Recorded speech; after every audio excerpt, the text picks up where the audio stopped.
It is. Thank you, Jack. And I want to echo what Kenny said.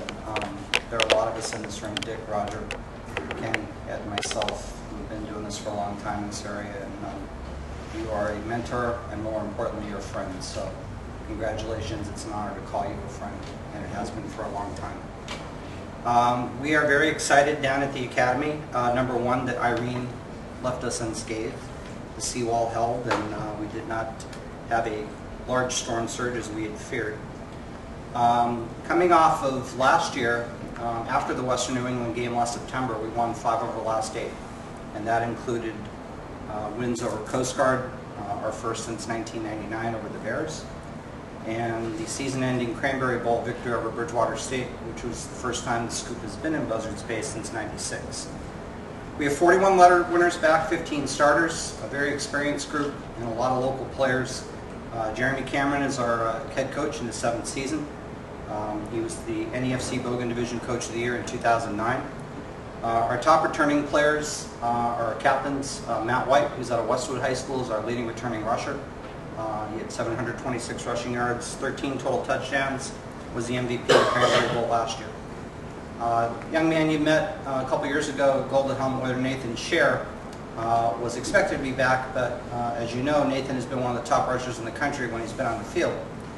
Unfortunately, he's been hurt most of his career, and he will not be playing this season. So, Matt White and Barry Riopel out of Dennis Yarmouth High School, another one of our junior co-captains, will look to take the load at running back.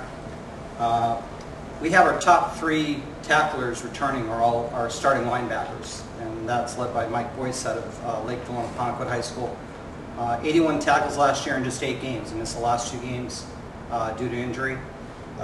Walter Butler, who's also a co-captain out of Bourne and Bishop Stang High School, was our second leading tackler.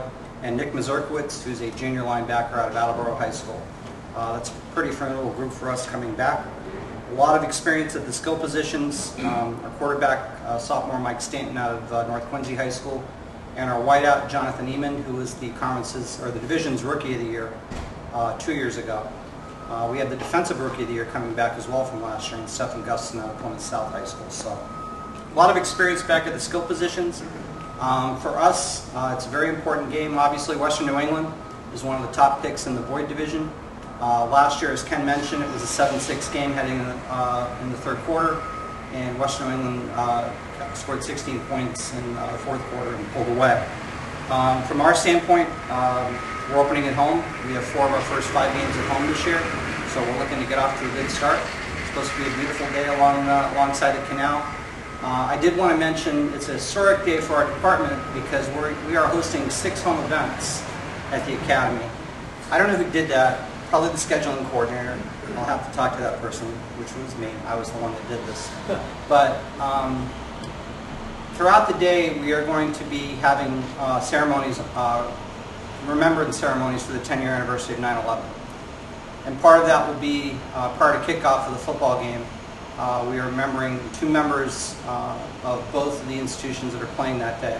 Jay Corcoran, who is a '79 graduate of Mass Maritime and a men's basketball standout, and Jimmy Geyer from Western New England, who was a football and lacrosse standout. They will both be remembered in ceremonies before the game. We're looking forward to hosting the Golden Bears on Saturday.